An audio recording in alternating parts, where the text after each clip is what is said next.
Hi, everyone. Remember, of course, that your final draft of the Module 4 essay is due by tonight, as well as a reflection. And of course, I know that this has been a very tight schedule this summer term. So, of course, if you have any last-minute questions, have any problems, difficulties at all, make sure you do contact me. And of course, tomorrow, Thursday, we'll not going to have anything due since it is the Juneteenth holiday. And so it's nice to actually get a day off in the middle of the week. So we do have a break between Module 4 and 5. But on Friday, we will be starting Module 5, which is addressing complex problems, and that will be our last module. Module 5 is also where you will will really finish preparing for and then completing your final multimodal presentation.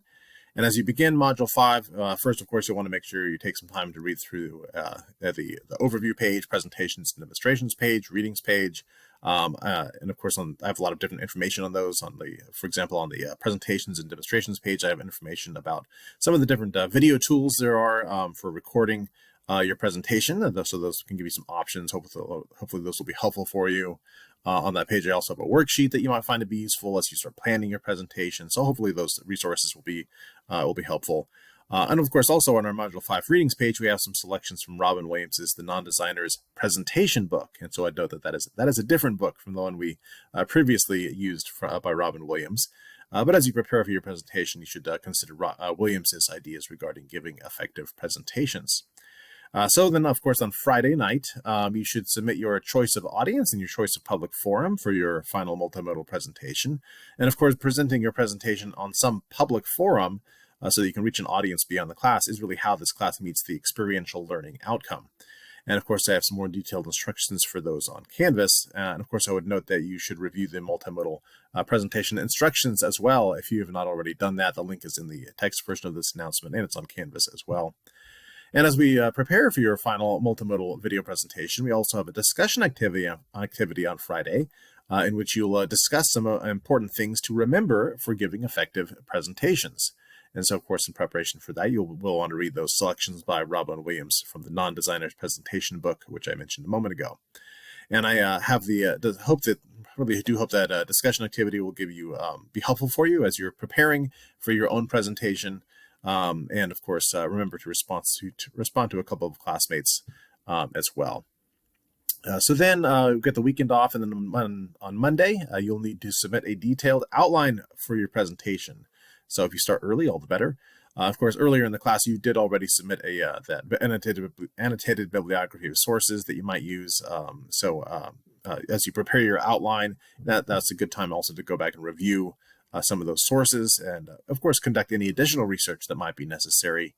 And, of course, you'll want to make sure that you put some considerable time and effort into that outline. It's going to save you a lot of time later. And, of course, it does need to be detailed, and it's going to help you prepare very well for that presentation. Remember, your final video presentation is what we've been leading up to with your focus on your complex problem that you chose at the beginning of the term. So this really is your chance to address that problem. And of course, as you work on that outline, make sure that you review the instructions for the presentation as well, just to make sure that you're not missing anything important. And of course, you might be wondering, how long should that outline be? And in this case, we're actually looking for something more detailed, an effective and detailed outline for your presentation. Aim for 2 or more pages, single spaced. So the outline, it actually can take a form of a script if you find that to be helpful. I do have some more detailed instructions on Canvas, but let me know if you have any questions about it. And of course, the page for the outlines is set up as a discussion board, but replies to classmates will be optional on that. But you might find it helpful to see the plans of your classmates. And then, of course, in previous semesters, many of my students have chosen to have their final multimodal video presentation shared on my public YouTube channel. So if you find it helpful, you can take a look at some of those presentations. I have links to, I think, 4 of them in the text version of this announcement, but there are many more. Those are just a few examples. If you explore my YouTube page, again, once you click one of the examples, you can you can explore the rest of my YouTube page, and you can see what some of my students have done the last few years in this class. And so as you do start your preparations for the presentation, let me know if you have any questions. And then just so you know when everything is due, your multimodal presentation will be due next week on Wednesday, June 25th. So that's, I guess, the week from today. And I will then put links to all of the presentations on a discussion board, and that's where we'll be having a discussion activity focused on watching each other's presentations. And then we'll also be having a short reflection due And those last 2 assignments will be due on Friday, June 27th, which is also the last day of our summer term. So I'll have some more details in a later announcement. But if you do have any questions as you work on all of those preparations for that presentation, and of course also polish the final draft of your essay that's due tonight, make sure you do let me know.